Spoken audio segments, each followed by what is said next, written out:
Obrigado a você que sintoniza aqui no YouTube o Comunicons News. Acessa e nos dá o carinho da audiência qualificada. Estamos começando mais um Comunicons News. E a gente inicia falando sobre uma importante participação que você deve ter sobre esse curso que acontece. Luto sobre a perspectiva multidimensional. Do pesar à reparação. É o curso online sem pré-requisitos que a IAC, Academia Internacional da Consciência, estará promovendo nos dias 5 e 20 de outubro sob o comando da professora doutora Rosalba Teodoro. O curso ocorrerá em 2 horários e para obter informações e detalhes, consulte o site da IAC. É www.iacworld.org. Comunicons News recebe com muito carinho Reinalda Fritzing. Bem-vinda ao Comunicons, Reinalda. Muito obrigada. Você veio para cá aceitando o nosso convite numa parceria com a Editares para falar um pouquinho desse livro aqui, Caminhos da Autossuperação, relato da maxidissidência ideológica. Mas antes de falar como você conheceu a Conscienciologia, como você começou a escrever o livro, do que se trata o livro, me conta um pouco da sua história. Você é natural da onde? Eu nasci no oeste de Santa Catarina, chamado Vale do Rio do Peixe, num local chamado Joaçaba. Atualmente, Tangará e Bicaré. Na época era uma região muito primitiva, onde vieram os desbravadores do Rio Grande do Sul para encontrar um espaço para poderem plantar, cultivar os seus alimentos. O meu pai e minha mãe, minha mãe é de Passo Fundo, ou mais preciso, de Tapera, na época também pertencia a Passo Fundo, e meu pai de Montenegro. O pai veio com mais 2 irmãos em busca de um espaço para plantar, porque eles eram de família numerosa e a terra onde eles estavam produzindo estava muito desgastada e era pouca. E a minha mãe veio juntamente com a família, ela tinha 10 anos de idade, que também se estabeleceram naquela região. Ali eles abriram clareiras no meio do mato e foram construindo suas casas, usando as próprias madeiras, serrando e aproveitando. E lá nasceu a menina Reinalda. E lá eu nasci, sou a terceira de uma família de 10. E foi muito interessante, porque também foi durante uma sangrente marco da história do mundial, foi a Segunda Guerra Mundial, né? Eu nasci em 42 e isso marcou muito. Em plena guerra, né? E aí você foi crescendo? Eu cresci juntamente, muito feliz com a minha família, porque a gente ali era muito unida, não havia televisão, não havia rádio, não havia nada, a gente se conversava muito, o pai tinha muita chance de passar toda a sabedoria e a mãe também. E era assim uma convivência muito bonita. Eu aprendi muito da própria comunidade, a cooperação, a entreajuda. Era um festival, por exemplo, a colheita era feita, os vizinhos todos iam num roçado colher, vamos dizer, o trigo, colher o milho, depois iam para o outro, e assim era. Aquilo que a gente vê em filme acontecia de verdade. Era de verdade. A gente passou, assim, muita necessidade no sentido de ter, vamos dizer, roupa, faltava, assim, agasalho, porque era muito frio, mas a mãe aproveitava tudo que havia em casa para nos cobrir à noite, até o ponche que o pai usava para andar a cavalo, né? Então era bem interessante, a gente ficava juntinho, assim, para se aquecer. Porque eles eram muito criativos, os pais. Uma infância gostosa, família tradicional, católica, daí que veio a tua decisão de ser freira. A região era assim, muitas meninas e meninos, eles seguiam aquele arrastão que os padres e as freiras faziam para recolher vocações, para levar a gente para o seminário e levar a gente para o colégio. E foi muito interessante, porque como é que foi que eu decidi isso? Eu vi as primas indo, meu irmão mais velho foi, outros foram, Mas um dia o pai leu um trecho de uma revista chamada Da Família, um livro da família, e lá dizia que havia uma congregação que estava buscando meninas para ajudar a trabalhar com crianças órfãs e abandonadas, e que também podia estudar.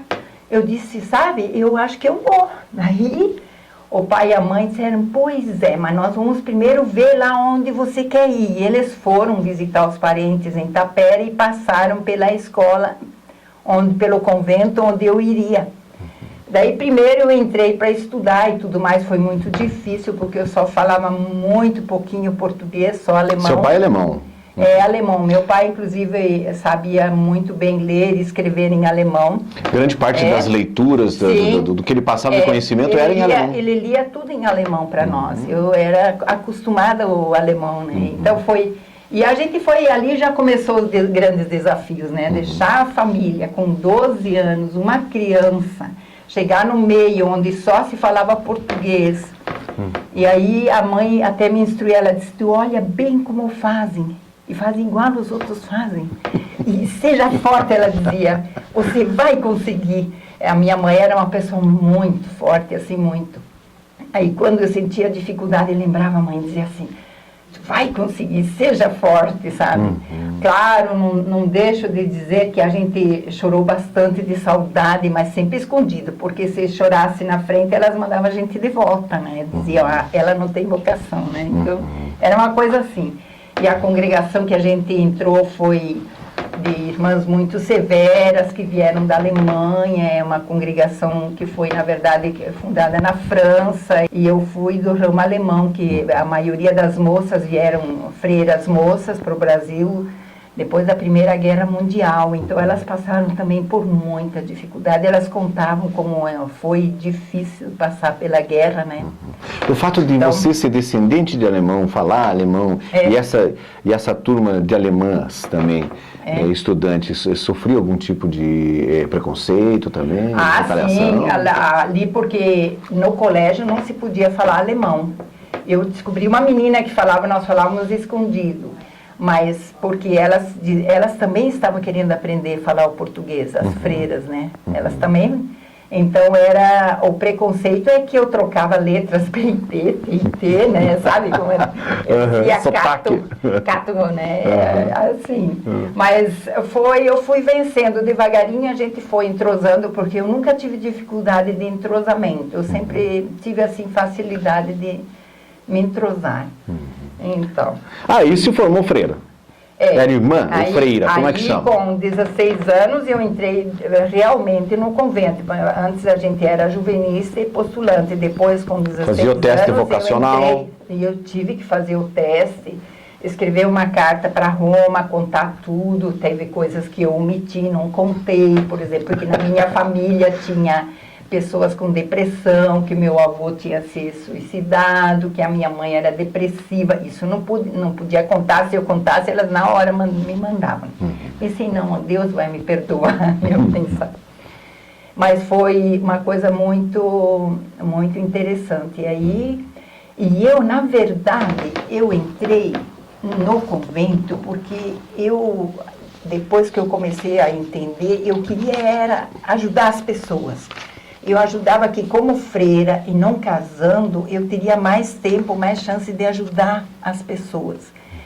E, na verdade, uma época foi interessante porque eu fui nomeada para trabalhar com as internas, e elas eram tudo filhas de pessoas, de fazendeiros, né? Então, não era o nosso trabalho, não era com pessoas carentes. Mas isso eu consegui reaver quando... o governo convidou, teve uma época, a história toda relata pelo livro, o governo convidou as religiosas para participarem mais na saúde e na educação. Então, foram escaladas certas pessoas para fazerem o concurso e serem professoras das escolas do Estado, e eu fui uma. Aí começava a estar Ali começava a estar como? Sim. Mas antes de chegar lá, Sim. me fala um pouquinho mais sobre a tua infância. Você fala convivência com o Grupo Karma. Ah, Que sim. foi até os 12 anos. Como é que foi? Você me disse que foi muito feliz. Ah, sim, foi. Claro, imagina a gente, nós irmãozinhos, mas claro que teve as encrenquinhas. Nós éramos um grupo e daí dividir tudo, era tudo muito dividido, tudo muito organizado. Por exemplo, a mãe nos ensinou desde pequenos comer de tudo e a gente ficava feliz, porque imagina, nós esperávamos as frutas amadurecerem. Nós íamos mato adentro e nós sabíamos onde tinha as frutas. A época, ainda hoje, eu lembro, quando ando pelo CIAEC, eu vejo muitas árvores de frutas nativas que nós colhíamos como criança e a gente, nossa, comia isso, por exemplo, sete capote, a pitanga, a uvaia, né, a guavirova, todas essas frutas, assim, a pitanga, então era maravilhosa, cereja. Então, isso era muito bom. E, além disso, nós, como crianças, nós tínhamos os nossos encargos. Cada um de nós tinha o seu trabalho. Eu, desde pequenininho, com 6 anos, a gente já ia junto na roça. Por exemplo, eles faziam a cova para plantar batatinha e nós já colocávamos a semente dentro, sabe? A gente ajudava direto. E eu, como fiquei a mais velha, porque minha irmã, com 9 anos, foi na verdade, ela foi num hospital para poder estudar, junto com uma freira que a minha mãe tinha conhecido. Depois, uma médica gostou muito dela, ela virou babá da criança das crianças do médico e da médica. E outro, meu irmão, então, foi para o seminário. E eu, com 7 anos, eu me tornei a mais velha. Então, eu tinha que cuidar dos irmãozinhos menores, porque a mãe ia direto para a roça, junto com o pai. Então, muitas vezes ali eu entrava em agonia, porque eu tinha que dar água para os animais, tinha que dar mamadeira para o nenê, tinha que cuidar do fogo, porque a mãe já tinha encaminhado a comida, né? Então, isso me deixava muitas vezes apreensiva. E ali aconteceu uma coisa que me marca até hoje, que sei que eu tinha parapsiquismo. Porque quando eu notava que eu entrava em apuro, que eu não conseguia, eu parecia que tinha alguém invisível que me ajudava, e era uma outra família. Aí eu dizia, vocês me ajudem, porque eu não vou dar conta. E aí eu me sentia acolhida, sabe? E isso, depois que fui para o colégio, sumiu. E quando eu voltei do colégio, vim para casa, eu comecei a perceber novamente a presença. Isso era um amparo que eu tinha. Era o jeito de eu entender, mas era um amparador que me dava força, né? Você com 7 anos cuidando da casa? Sim, eu cuidava da casa, eu fazia comida, eu fazia tudo que eu podia, subir em banquinho e, né, cuidar, porque o fogo era diferente, tinha que manter aceso, né? Fogão a então, lenha. O fogão a lenha. E daí tinha que enxugar a louça, tinha que lavar a louça, sabe? Era muita coisa, assim, interessante. E só para verem a criatividade do pai, ele tinha só um relógio. Uma vez minha mãe ficou 40 dias no hospital. Aí eu fiquei como ajudante direta do pai. Aí ele fazia uma marca onde chegava a sombra, e daí ele colocava o grão de arroz. Ele disse ali, daí tu põe água no arroz, ele já deixava pronto. Daí lá ele colocava ali, tu dá mamadeira para neném. Daí, sabe, ele ia marcando conforme a sombra que ia indo. O dia ia andando, as horas, você ia chegando. Daí ele calculava isso, tu vê só que incrível, né? Eu achava o máximo isso. Rinalda, e aí, voltando para o colégio. Você aí tinha se formado e estavam buscando irmãs que queriam começar a fazer um trabalho. Daí eles escolheram entre irmãs, e eu fui uma das escolhidas, e aí nós fomos trabalhar em escola do estado. Olha, foi uma coisa maravilhosa para mim, até eu entrei assim em euforia, porque eu comecei a perceber que eu estava trabalhando com crianças que eram filhos de agricultores, parece que daí eu peguei meu chão. E fomos trabalhando, mas chegou a fase da repressão, sabe?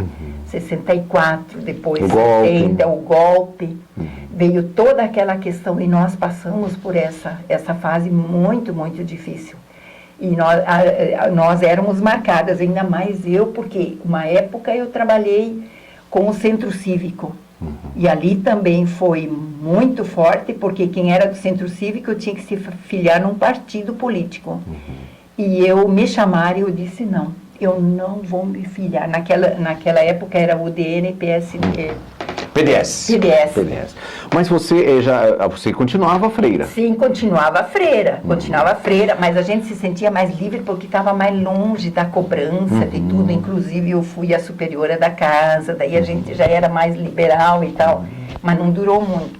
2 anos eu fui transferida, daí fui para outra, aí eu me tornei diretora, criamos uma escola numa localidade, criamos muitas questões, muita coisa nova, muito inovar, e ali foi bem forte mesmo a repressão, que um dia veio um representante do governo e trouxe um documento, porque era tudo confidencial, para eu assinar esse documento.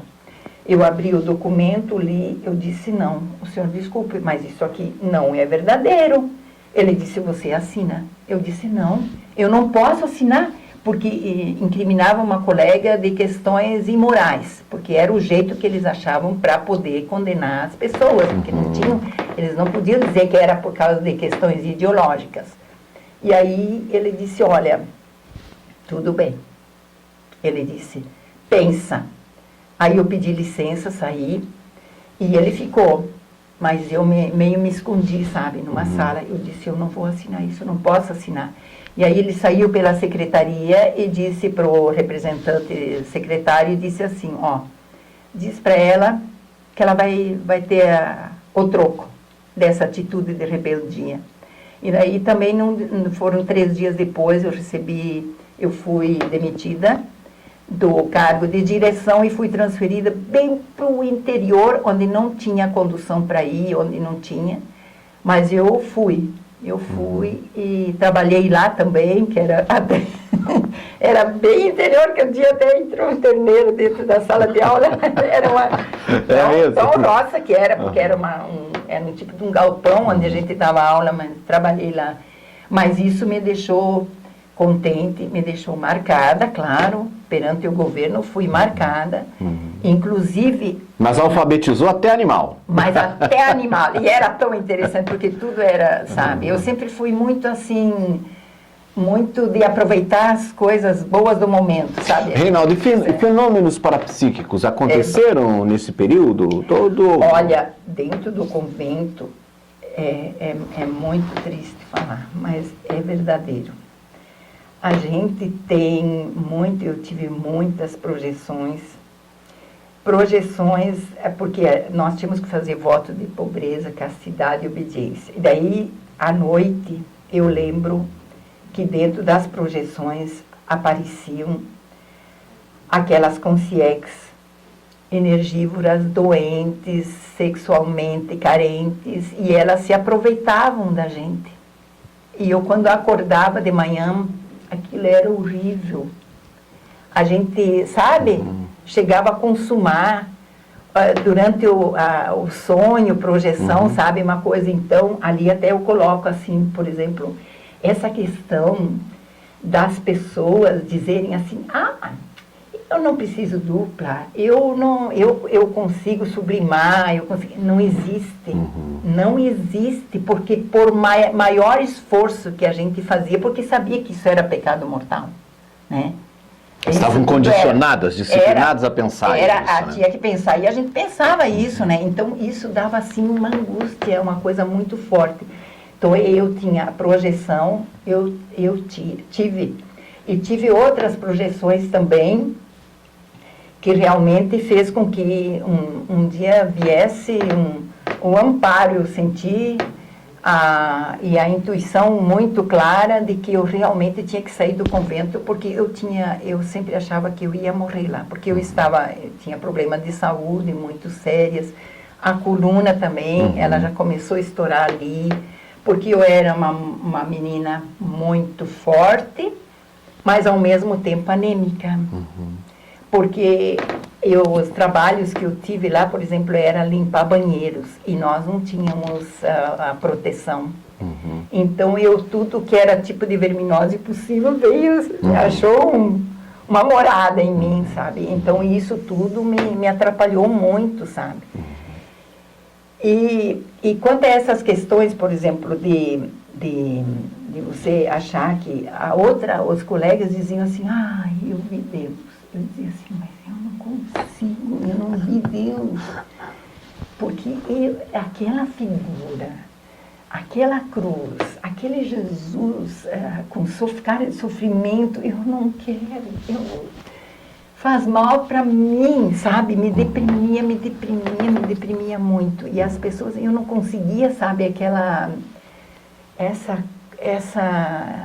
como é que eles diziam assim, que as pessoas chegavam a sentir a felicidade, assim, de entrar num outro nível. Isso eu não conseguia. Atingir o nirvana. Eu não conseguia por mais esforço que eu fizesse. E eu me esforcei. Eu me esforçava, porque eu era muito assim prussiana, de seguir as leis, seguir as normas, de ser fiel, de fazer tudo, sabe? Se tinha que fazer isso, eu fazia, sabe?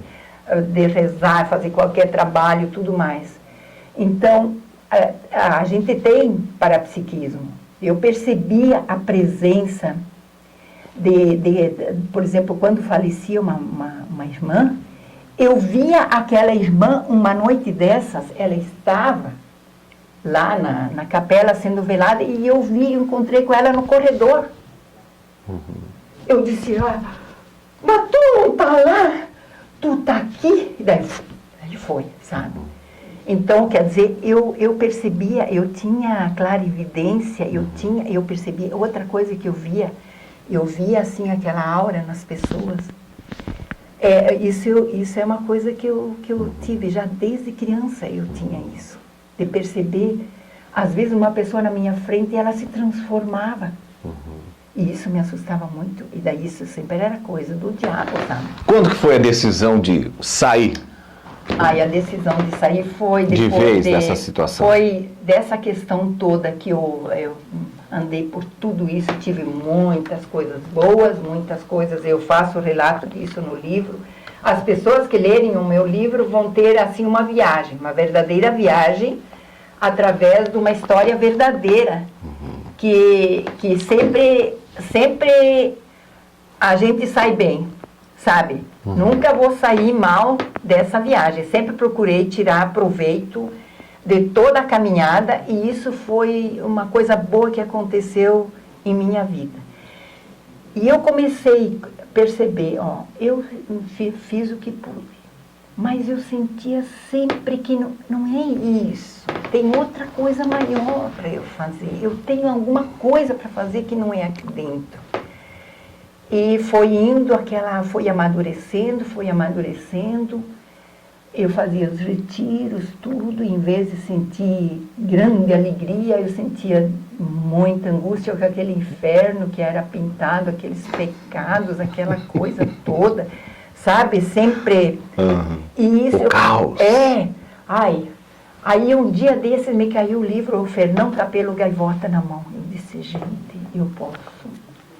eu posso viver fazendo que nem ele. Eu procurar o peixe, não vou comer o que me só oferece, porque ali a gente fazia o que mandava.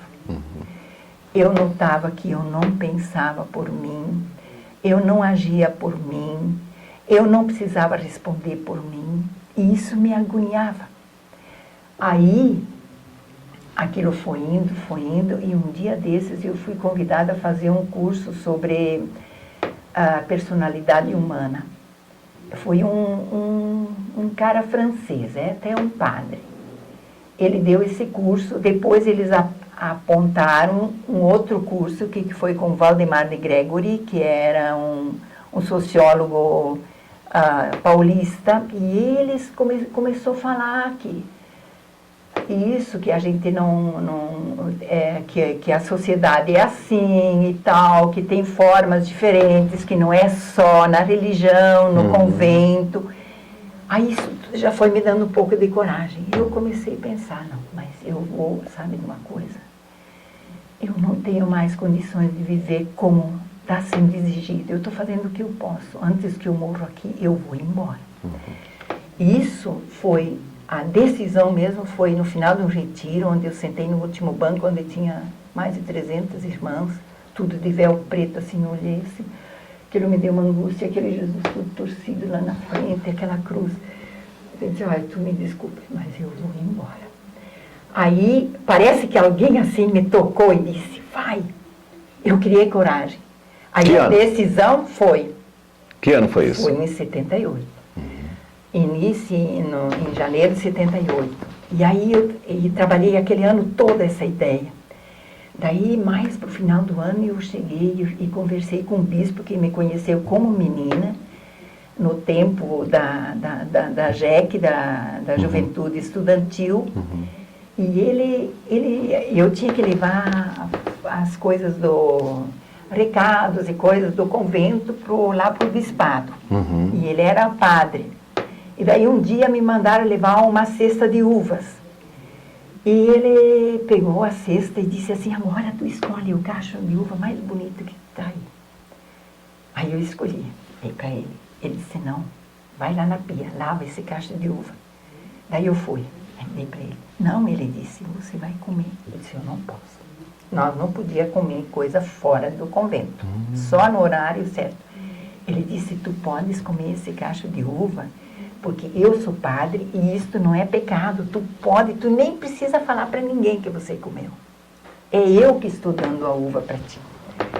E eu criei confiança.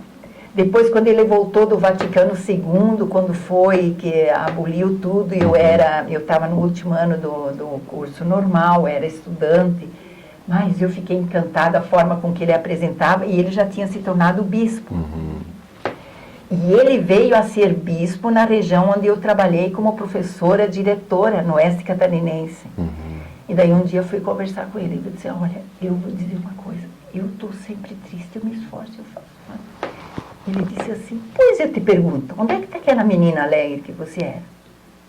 Ele disse, a gente nem te conhece mais. Eu disse, eu acho que eu vou sair. Ele disse, vai.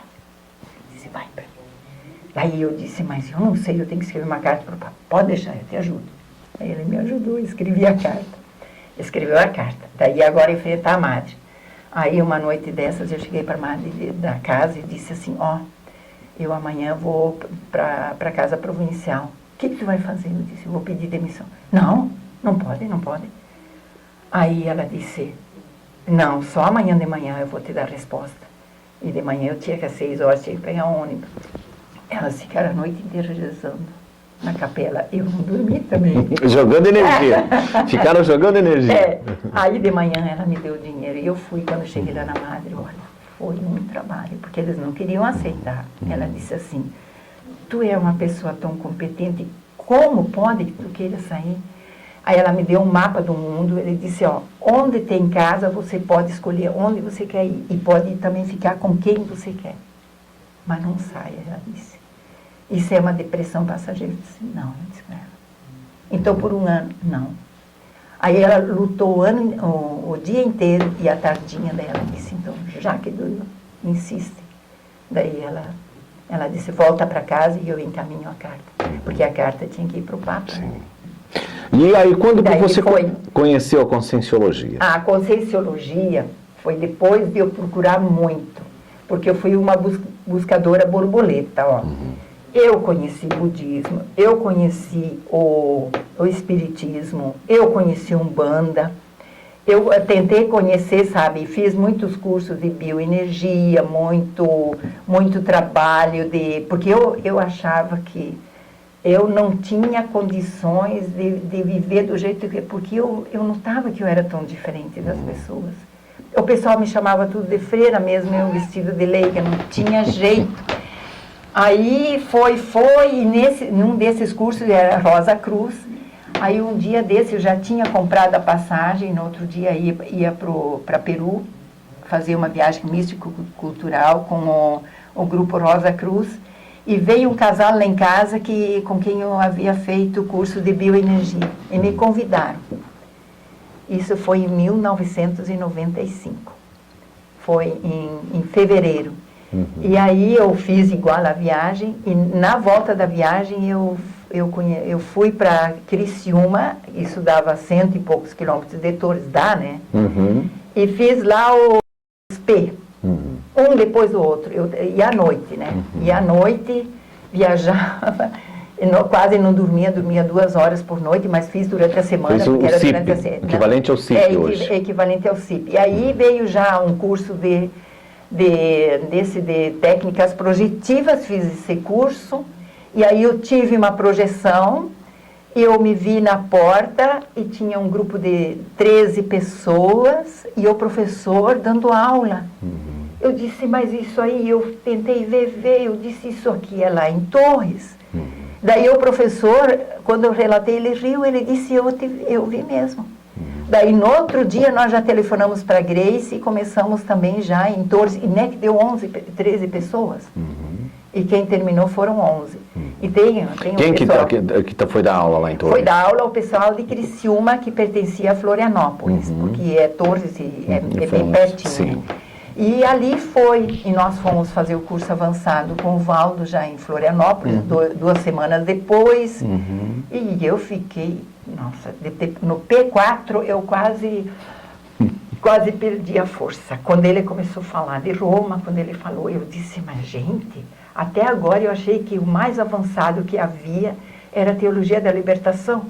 Agora isso também tem coisa mais avançada, então vamos lá. Eu disse até, aí o professor deu intervalo, porque ele viu que eu entrei, né, deu intervalo e aquilo foi trabalhando e foi indo. Agora, uma coisa boa que aconteceu naquele ano foi, antes de conhecer a Conscienciologia, eu nunca gostei de morar sozinha, eu sempre achava que eu tinha que partilhar. Imagina fazer comida só para mim, que egoísmo é esse? Não pode.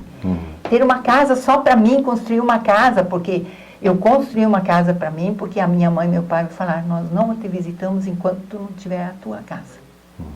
E daí, claro, eles me colocaram, porque eu não fazia pé de meia, porque eu dividia tudo com os outros. Eu saí do convento, ainda continuei assim, sabe?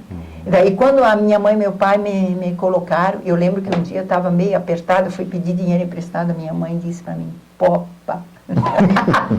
Mas olha... E aí, a partir dali, eu comecei a participar na Conscienciologia e fui começando a ver que realmente todo esse trabalho que eu fiz, além da educação, eu ainda entrei na política também, eu comecei a ver que eu estava realmente trabalhando eu tinha entrado num beco sem saída.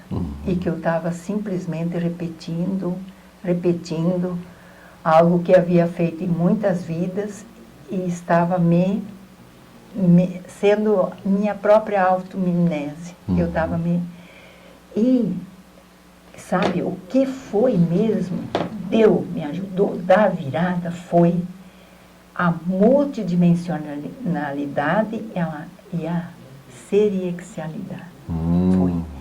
Quando eu vi que era eu comigo, era eu que tinha que levar a história.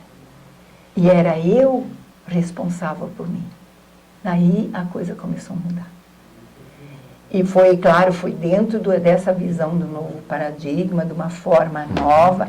Eu percebi que eu estava fazendo consolação, isso estava fazendo muito bem para o meu ego. Era uma massagenzinha, eu me tornei autoritária e eu era muito boa pregadora. Eu tinha uma coisa muito forte do povo acreditar naquilo que eu apresentava, sabe? Mas eu sempre falava em nome de. Não tinha responsabilidade do que eu dizia, porque eu falava em nome da igreja, em nome da política.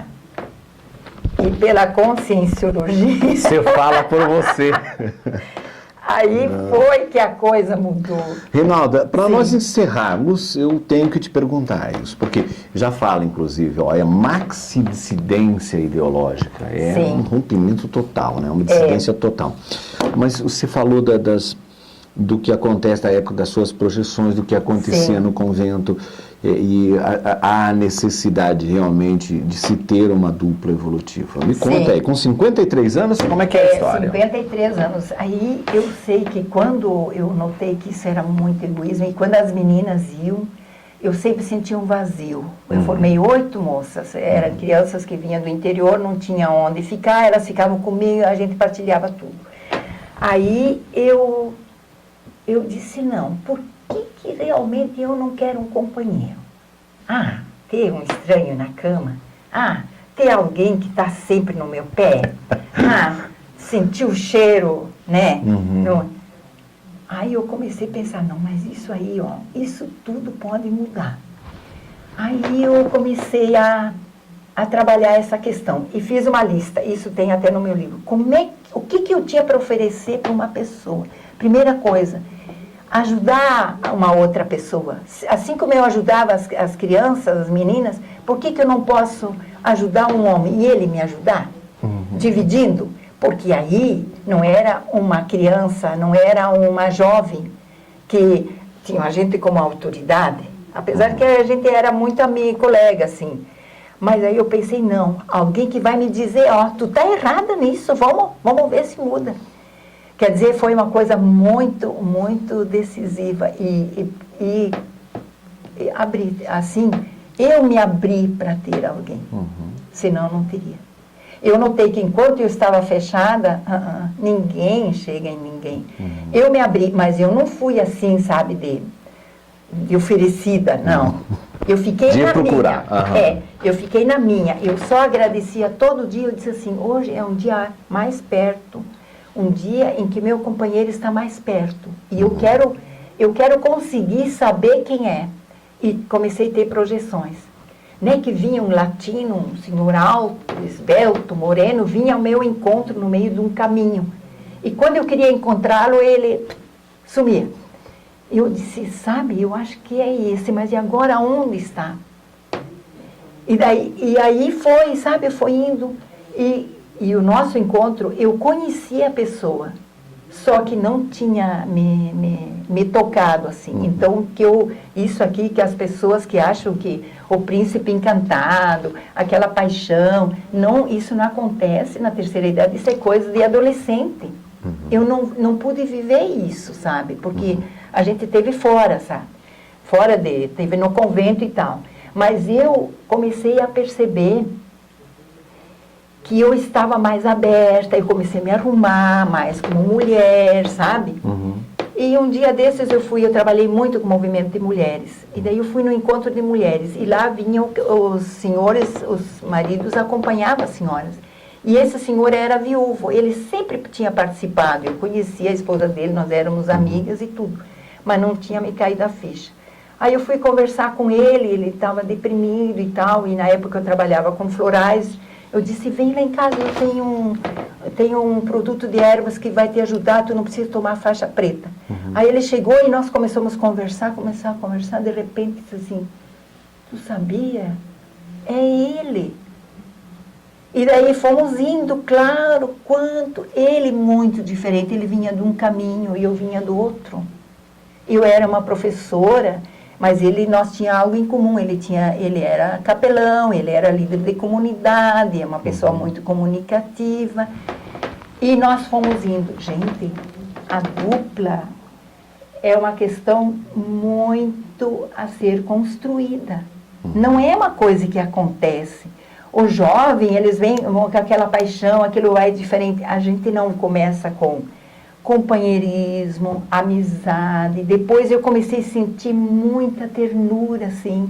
Sabe que às vezes quando eu era meio, assim, sabe, eu sou alemã, assim, de falar. Eu falo o que eu penso. Eu notava que ele ficava meio machucado. Daí eu pensava assim, mas para que eu vou ferir essa pessoa? Por que eu não falo diferente? Daí teve uma época que ele se fechou. E eu notava que tinha uma coisa que era diferente. E aí eu disse, como? Vamos fazer o seguinte, vamos escrever. Tu vai escrever tudo o que você quer que eu mude. E eu vou escrever o que eu quero que tu mude. E tu vai escrever tudo que tu tem para me ajudar. E eu vou escrever tudo que tem. Daqui a 10 dias nós vamos sentar e vamos conversar.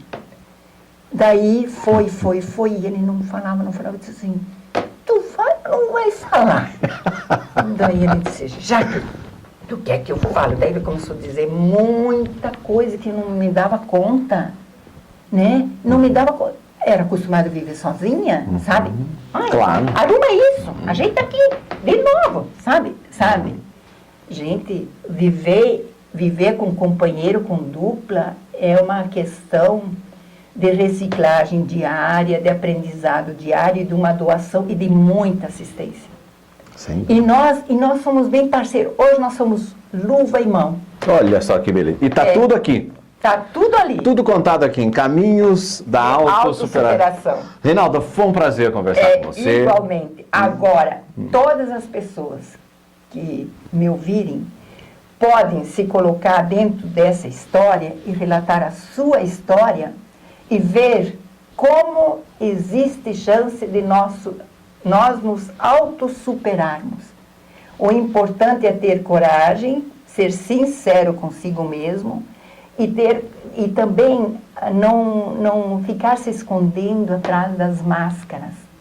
Eu me escondi muito tempo atrás da máscara, da boazinha, da que faz tudo certo, que tem medo de errar. Isso tudo é questão de religiosidade. E isso eu agradeço a tudo que eu aprendi na religião, que eu aprendi na política, mas eu vou tentar continuar descobrindo e seguindo, porque toda a verdade ela é relativa de ponta. Ela, no momento que se autossupera,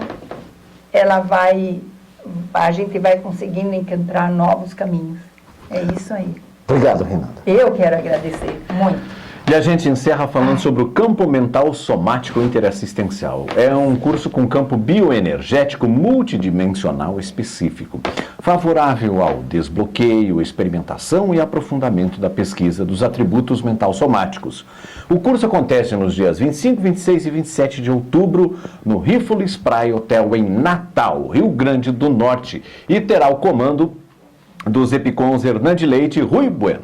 Informações www.intercamp.org ou pelo telefone, anote aí, o código de área 084 3211 3126. Obrigado, amigos, e até o nosso próximo Comunicons News.